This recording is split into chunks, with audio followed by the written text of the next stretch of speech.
Behind a familiar steakhouse sign, the lights did not fail in one night. They dimmed slowly, one tired dining room at a time. By 2026, Outback Steakhouse remained famous across America, yet its old confidence looked weaker beneath closures, traffic pressure, and urgent turnaround plans. Some restaurants closed, customer visits softened, and Bloomin' Brands began spending heavily to repair what nostalgia could no longer protect on its own. So the mystery is not how Outback disappeared, but how a national favorite became a business problem, hiding behind familiar doors and menus. The first Outback Steakhouse opened in Tampa, Florida, in March 1988. Far from the Australian wilderness its name seemed to promise diners. Its founders were experienced restaurant operators, not frontier myth-makers, which made the concept calculated, American, and much sharper than a lucky accident. They understood that diners did not need authentic Australia when they could buy an easy fantasy after work, church, errands, or payday. What guests needed was a story simple enough to understand before the bread, steak, onion, and first refill reached the table together. The dining room offered dark wood, oversized plates, playful menu names, and the feeling that dinner had become a small family occasion. The Bloomin' Onion became the perfect symbol, theatrical, excessive, shareable, and strange enough to stay inside American restaurant memory for decades afterward.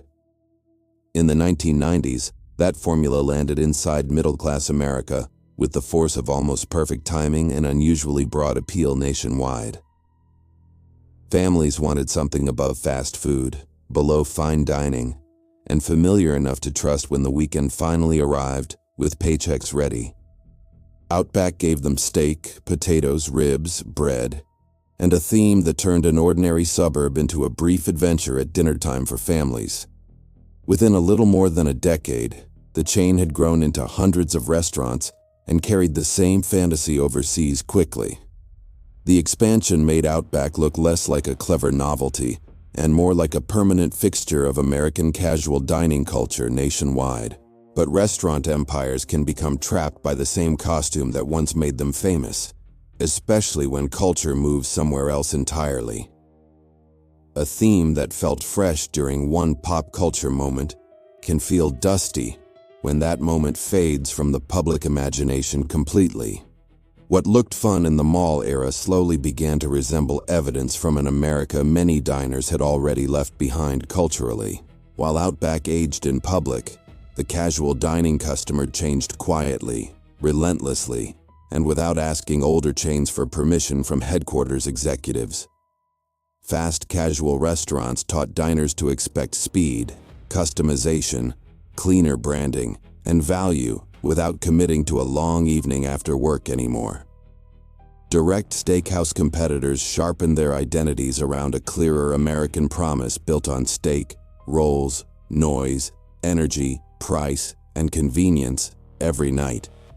Texas Roadhouse and Longhorn Steakhouse did not ask customers to understand a fading Australian fantasy before choosing where to eat that weekend.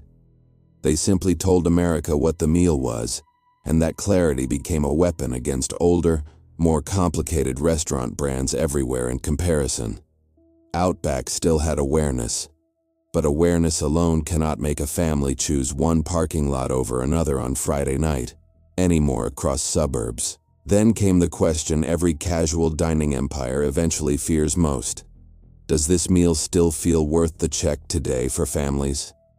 In an inflation-bruised household, a steak dinner has to justify itself before the first appetizer reaches the crowded table with confidence. If the room feels tired, the service feels stretched, or the plate feels ordinary, memory can turn against the brand very quickly. A beloved chain becomes especially vulnerable when customers remember exactly how special the same dining room once felt years earlier in life. Behind the scenes, Bloomin' Brands also became larger and more complicated than the original Outback idea ever needed to be structurally by design. The company portfolio included Carrabba's Italian Grill, Bonefish Grill, and Fleming's Prime Steakhouse, each demanding capital, leadership, attention, and patience each quarter. Diversification can look wise on an investor slide, but it can also starve the brand that made the slide possible originally in practice. Outback had been built on operating focus, founder energy, and a simple reason for guests to keep returning through routine for decades. Over time, that simplicity became harder to protect as menus, hours, promotions, and customer expectations multiplied across the system relentlessly over time. Lunch service, broader offerings, and constant value messages may solve one pressure, while creating 3 new problems for restaurant managers daily in kitchens. The customer sees only the final symptom: slower rhythm, uneven execution, or a dining room that feels quietly neglected inside to guests. If you follow stories where American wealth, brands, and ambition slowly collapse, subscribe to Fortunes and Ruins for more forgotten ruins across America. Because Outback's fall was never one scandalous explosion. It was a pileup of decisions, pressures, competitors, and cultural changes combined at once. Bloomin' Brands named Mike Spanos chief executive in September 2024, then pushed a public turnaround strategy afterward for its restaurants after that. By late 2025, the company was closing underperforming restaurants and committing new money to remodels, operations, marketing, and food quality once again. The plan suggested something blunt. Outback was valuable enough to save, but damaged enough to require visible repair across the system over time. Even the numbers carried that uneasy message, with Outback's U.S. comparable sales still slightly negative in early 2026 overall at that moment. Traffic was also down in the first quarter of 2026, showing how difficult it is to win back old habits quickly enough.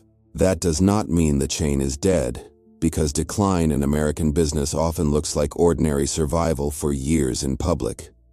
Restaurants can remain busy in some markets, while the broader system quietly loses strength beneath the noise of daily service after dinner. The dining rooms still serve steaks, the onion still blooms, and loyal customers still defend the experience with real affection each week. But loyalty cannot erase an aging brand position, tougher rivals, higher costs, and years of execution that felt uneven for customers watching closely. Controversies and lawsuits added scratches to the surface, not as one fatal blow, but as repeated bursts of reputational noise over time. In a crowded market, a brand does not need universal hatred to lose ground in the customer's mind completely over time. Slowly, it only needs enough doubt for a family to choose a different parking lot when Friday night finally arrives again instead nearby. That is the darker business lesson hidden behind the familiar sign, and the appetizer everyone remembers from earlier years, most clearly now. Outback did not lose ground because Americans stopped liking steak, comfort, or casual nights with people they love anymore today, altogether slowly. It lost ground because the promise around those things became less distinct, less current, and sometimes less convincing enough anymore lately again. The ruin is not a ghost town, but a row of darkened booths where a loud decade still echoes softly at night. The old fantasy remains visible in the wood, the menu names, and the onion that once made the room feel alive years later.